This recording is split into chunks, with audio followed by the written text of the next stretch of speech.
চুক্তি নামে। এই চুক্তিটার মধ্যস্থতা করেছিল যুক্তরাষ্ট্র এবং এখানে ইয়াসির আরাফাত এবং আইজাক রাবিনের মধ্যে আইজাক রবিনের মধ্যে করা হয়েছিল এটা। এইটা আসলে অনেক সময় যেটা বলতেছিলাম যে প্রক্সি, তারপরে হচ্ছে যে বিভিন্ন ধরনের সময় ক্ষেপণ ইত্যাদি হিসেবে এগুলো করা হয় এই সমস্ত চুক্তিতে। এখন যেরকম টু স্টেটস বা ওই যে দুই রাষ্ট্র থিওরি ইত্যাদি করা হচ্ছে বিভিন্নভাবে, যে ইসরায়েলকে তোমরা মেনে নাও তাহলে হচ্ছে যে প্যালেস্টাইন হামলা করা হবে না। বাট এটাও অ্যাকচুয়ালি এক ধরনের ফেক প্রমিস, কারণ ইসরায়েল এই যে যুদ্ধবিরতি চুক্তি জাস্ট চাইলেও আর ভঙ্গ করে ফেলল। ইসরায়েলের সাথে এই ধরনের কোনো সিভিলিয়ান চুক্তি খুব একটা কার্যকর হবে সেগুলোর থেকে পরীক্ষায় আসে। ইসরায়েল প্যালেস্টাইন রোড ম্যাপ কর্মসূচির উদ্দেশ্য খেয়াল করে দেখছেন কি না যে প্রত্যেকটা বিসিএসে কিন্তু ইসরায়েল প্যালেস্টাইন ইস্যুটা আসছে, এবং এটা খুবই স্বাভাবিক, বিকজ ইট অলওয়েজ একটা ইয়েতে থাকে, এটার সবসময় এইরকম একটা সিচুয়েশনে থাকে। কখনো কখনো এটা ইন্টেন্সিফাই হয়, হ্যাঁ, কিন্তু আলোচনাতে সবসময় থাকে সেই ইয়েটা, বর্বরতাটা ইসরায়েল যখন বাড়িয়ে দেয়। এবং খেয়াল করে দেখবেন যে তারাই রমাদান মাসে এবং 17ই রমাদান, যেটা ইসলামের ইতিহাসে প্রথম যেই বড় ভিক্টরি, বদরের যুদ্ধ, বদর দিবস হিসেবে পালন করা হয়, সেই দিন এইরকম এই সময়গুলোতে কিন্তু তারা এটাকে আরও বাড়িয়ে দেয় তাদের অন্তর্জালা থেকে। হ্যাঁ, মুসলমানদের প্রতি ইহুদিদের যেই বিদ্বেষ, হ্যাঁ, তারা তো মুসলমানদেরকে শত্রু গণ্য করে, তারা মুসলমানদেরকে শত্রু গণ্য করে, এবং তারা হচ্ছে যে তাদের ধর্ম বিশ্বাস অনুযায়ী তারা মাসিহাদ দাজ্জালের জন্য অপেক্ষা করছে। এবং এই জিনিসগুলো একটা সময় কনস্পিরেসি থিওরি, এই জিনিসগুলো একসময় হইতো, কিন্তু এখন দেখবেন একটু যারা আগ্রহী গুগলে নেটে সার্চ করে দেখতে পাবেন তারা directly they have been waiting for a messiah, এবং they have been waiting for killing Muslims, হ্যাঁ, কিলিং দি প্যালেস্টিনিয়ানস, তারা এগুলো ওপেন এখন তারা বলে থাকেন। আচ্ছা, ইসরায়েল প্যালেস্টিনিয়ান এইটার রোড ম্যাপ কর্মসূচির উদ্দেশ্য কী?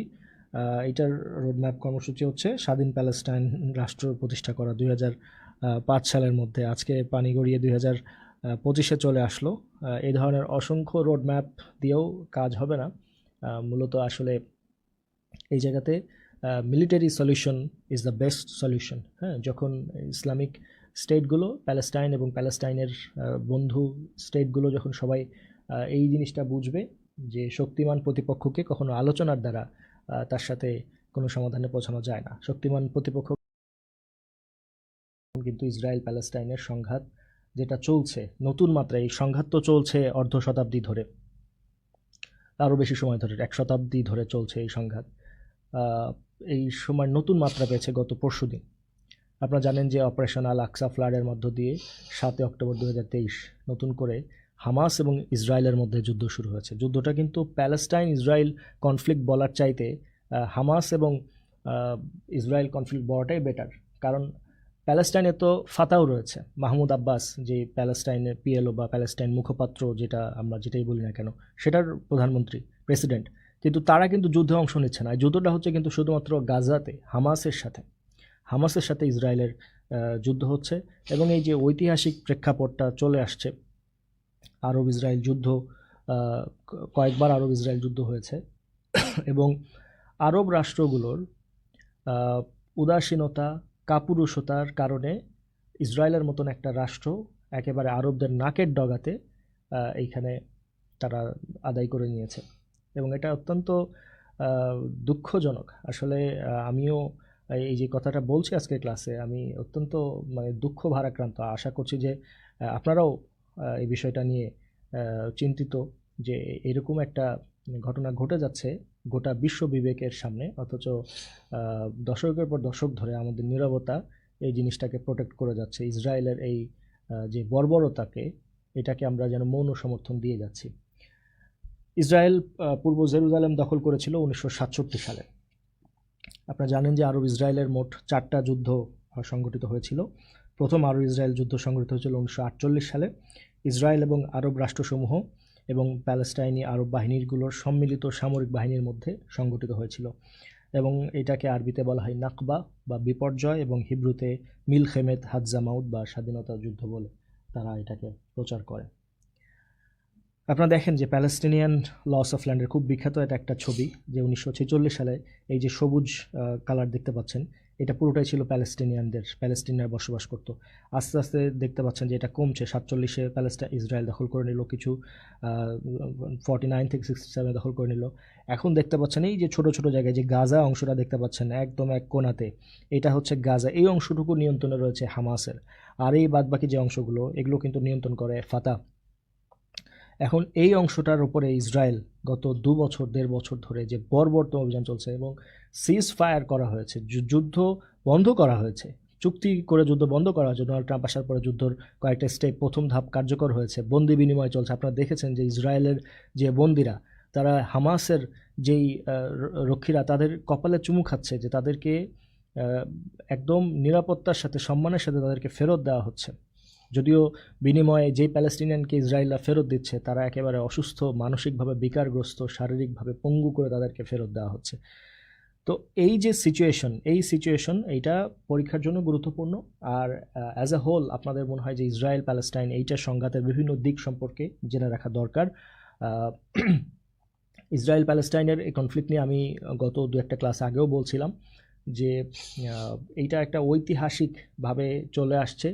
ইসরায়েল, আমরা যদি দেখি যে অ্যাব্রাহামিক রিলিজিয়ন যেটা বলা হয়, ইসলাম, খ্রিস্টান এবং যেই জিউজরা, তারা সবাই অ্যাব্রাহামিক রিলিজনের অংশ। ইব্রাহিম আলাইহিস সালামের যে 2 জন সন্তান, ইসমাইল আলাইহিস সালাম এবং ইসহাক আলাইহিস সালাম। তো ইসমাইল আলাইহিস সালাম এবং তার মা হাজেরা, তিনি চলে এসেছিলেন মক্কাতে। আপনারা জানেন সেই জিনিসগুলো, ডিটেইলস বলছি না।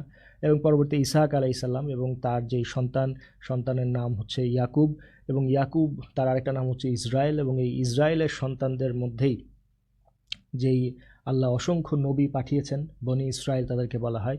তো তাদেরকে বনি ইসরায়েল, তারপরে হচ্ছে যে সেই ইসরায়েল, ইয়াকুব আলাইহিস সালামের ছেলেদের মধ্যে ইউসুফ আলাইহিস সালামের নাম আপনারা জানেন, তারপরে দাউদ আলাইহিস সালাম, সুলাইমান আলাইহিস সালাম। এইভাবে তাদের বংশে আল্লাহ অনেক নবী পাঠিয়েছেন, অনেক নিয়ামত দিয়েছেন। আমি কথাগুলো বলেছিলাম এর আগের ক্লাসেও, যে মুসা আলাইহিস সালাম তাদের নবী হয়ে আসলেন এবং তাদেরকে অত্যাচারী ফেরাউনের হাত থেকে, লোহিত সাগর পার হয়ে তাদেরকে বাঁচালেন ফেরাউনের অত্যাচার থেকে। এরপরও তারা এত বড় চাক্ষুষ ব্লেসিংস পাওয়ার পরও তারা আল্লাহর অবদ্ধতা করে এবং আল্লাহ তাদেরকে আবারও শাস্তি দেন।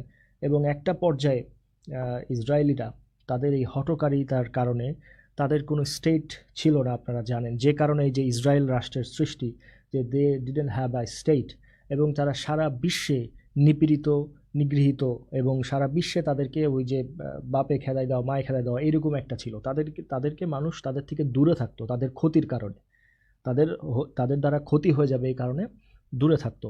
আপনারা এইটার বাস্তবতা ঐতিহাসিক প্রেক্ষাপটে দেখতে পারবেন। শেক্সপিয়ারের যেই নাটকগুলো দেখতে পারবেন, ক্রিস্টোফার মার্লো যে নাটক, আপনারা যে মার্চেন্ট অফ ভেনিস দেখেছেন, সেখানে দেখেছেন কিভাবে ইহুদিদেরকে চিত্রায়িত করা হয়েছে। ইহুদিরা বাস্তবে কি, ইহুদিদের প্রতি এই ধরনের একটা ধারণা ছিল, এবং এটা তাদের প্রতি আল্লাহর যে অভিশাপ, সেই অভিশাপের কারণে তারা একটা অভিশপ্ত জাতিতে পরিণত হয়েছিল। এবং 1896 সালে, এখন আজকের যেই জাতিরাষ্ট্র, এটা সম্ভবত থিওডর হার্জেল দ্য জুইশ স্টেট নামে একটা বই লিখে প্রথম এই ইহুদিদের রাষ্ট্রের ব্যাপারে তিনি করেছিলেন, এটা প্রাসঙ্গিকতা তুলে ধরেছিলেন। এবং পরবর্তীতে এই ইসরায়েলিরা, এই ইহুদিরা, তারা পৃথিবীর বিভিন্ন জায়গাতে কোনায় কোনায় ছড়ানো ছিটানো ছিল। তারা সুদি ব্যবসা করত, তাদের হাতে প্রচুর রিসোর্সেস ছিল, অর্থ ছিল, কিন্তু তাদের কেউ মানুষ বিশ্বাস করতো না। তাদের একটা এক্সাম্পল দেখেন, তাদের ধর্মীয় বিশ্বাস একটা এরকম যে তারা যে সুদ খাওয়া, এইটাকে হচ্ছে যে একজন ইহুদি যদি একজন ইহুদির কাছে কোনো সম্পদ রাখে বা সম্পদ তার গ্রহণ করে, সেখান থেকে সে সুদ নিতে পারবে, কিন্তু সে ইহুদি তারা একে অপরকে সুদ নেওয়াকে তারা জায়েজ মনে করে না। তো জাস্ট গিভিং অ্যান এক্সাম্পল যে তাদের হচ্ছে যে এই ধরনের মেন্টালিটি, আরও এই ধরনের হটকারিতা বিভিন্ন ছিল, ঐতিহাসিক বিভিন্ন বিষয়। যাই হোক, এই বিষয়ে আমি যাচ্ছি না ডিটেলসে। তো পরবর্তীতে যে বেলফোর ঘোষণা হলো, আপনারা জানেন প্রথম বিশ্বযুদ্ধ পরবর্তীতে, সেই বেলফোর ঘোষণার মধ্য দিয়েই কিন্তু এই যে রাষ্ট্রটা 47-এ তারা গঠন করলো, সেটা বাস্তবতা তৈরি হয়। এবং এই যেখানে আপনারা দেখতে পাচ্ছেন যে ব্রিটিশ পররাষ্ট্রমন্ত্রী বেলফোর, তিনি যে রথস্টাইল্ডকে তিনি যেই এটা দিয়েছিলেন, যে চিঠিটা লিখেছিলেন, সেখানে মূলত এই ইহুদিদের এই রাষ্ট্রের বাস্তবতাটাকে এক প্রকার স্বীকার করে নেওয়া হয়। এবং ইহুদিরা কিন্তু এর আগেও অটোমান এম্পায়ারের কাছেও তারা বলেছিল যে তাদেরকে যেন সেই জেরুজালেম সেই জায়গাটাকে দিয়ে দেওয়া হয়, এবং এটাকে তারা মনে করে যে তাদের পিতৃপুরুষের 3000-4000 বছর আগের পিতৃপুরুষের তাদের এটা ধর্ম মনে করে। যদিও মাঝখানে কত চেঞ্জ হয়ে গেল, মাঝখানে তারা কত হটকারিতা জায়গাতে আসলো, এবং ওইখানে এখন যারা আছে প্যালেস্টিনিয়ানরা যারা আছে তারাই যে প্রকৃত অ্যাব্রাহামিটিক রিলিজিয়ন, এই বাস্তবতাকে সরিয়ে দিয়ে তারা তাদের দাবি যে তারাই হচ্ছে সেই জায়গাটার মূল দাবিদার, বনি ইসরায়েলেরই হচ্ছে যে এই জায়গাটা। তো এই রথস্টাইলকে চিঠিটা লেখার মধ্য দিয়ে মূলত এই আধুনিক এই রাষ্ট্র গঠনের ইয়ে হয়, এবং আপনারা জানেন যে মাঝখানে কিন্তু তাদেরকে অফার করা হয়েছিল, এবং বিশ্ব নেতারা আলোচনা করেছিলেন যে এটা বিভিন্ন জায়গাতে, আর্জেন্টিনা ছিল, আরও পৃথিবীর বিভিন্ন জায়গাতে, যে এই জায়গাটা হচ্ছে যে মানে কি বলবো খালি পড়ে রয়েছে পরিত্যক্ত এরকম জায়গাতে একটা জুইশ স্টেট গঠন করবার জন্য তাদেরকে প্রপোজাল দেওয়া হয়েছিল, অফার দেওয়া হয়েছিল।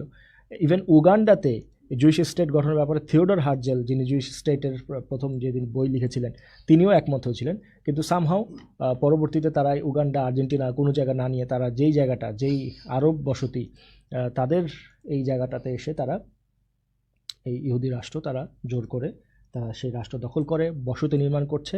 এবং তাদের কনস্টিটিউশন যদি আপনারা দেখেন, আজ পর্যন্ত তাদের কনস্টিটিউশনে, তাদের রাষ্ট্রের অস্তিত্বই তো মুসলমানরা স্বীকার করে না, বাট তাদের কনস্টিটিউশনে এখন পর্যন্ত তারা হচ্ছে যে কোনো নির্দিষ্ট এরিয়া, ল্যান্ড এরিয়া তারা উল্লেখ করে নেই। অর্থাৎ বর্তমানে তাদের হচ্ছে যে ভূমধ্যসাগর থেকে শুরু করে এই পূর্ব জর্ডান পর্যন্ত বিপুল যেই জায়গা, এই পুরো জায়গাটাকে তারা মনে করে যে এটা একটা জিউস স্টেট হবে, হ্যাঁ, গ্রেটার ইসরায়েল স্টেট হবে, এটাকে তারা ধারণা করে। এবং এই যে আজকের যে সিরিয়া, ইরাক, লেবানন, তারপরে হচ্ছে জর্ডান, এই সবগুলো রাষ্ট্রই ইসরায়েল রাষ্ট্রের অংশ হবে।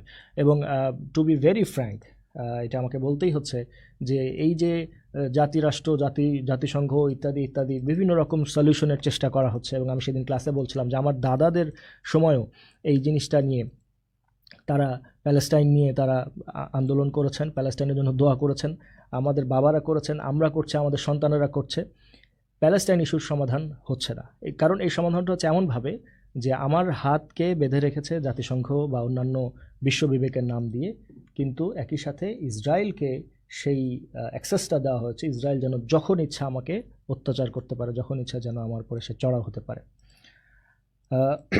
যাই হোক, তারপরেও আমরা আমরা যেহেতু আমাদের হাতে কোনো অ্যাটেম্প নেই, আমরা এটাই করতে পারি যে বিশ্ব বিবেক তাদের সেই বিবেক যে কাজ করবে, এবং আমরা অসহায় হিসেবে আল্লাহর কাছে দোয়া করতে পারি যেন সারা বিশ্বের সব জায়গাতে অপ্রেসড, নিপীড়িত মানুষদের নিপীড়নটা বন্ধ হয়ে যায়।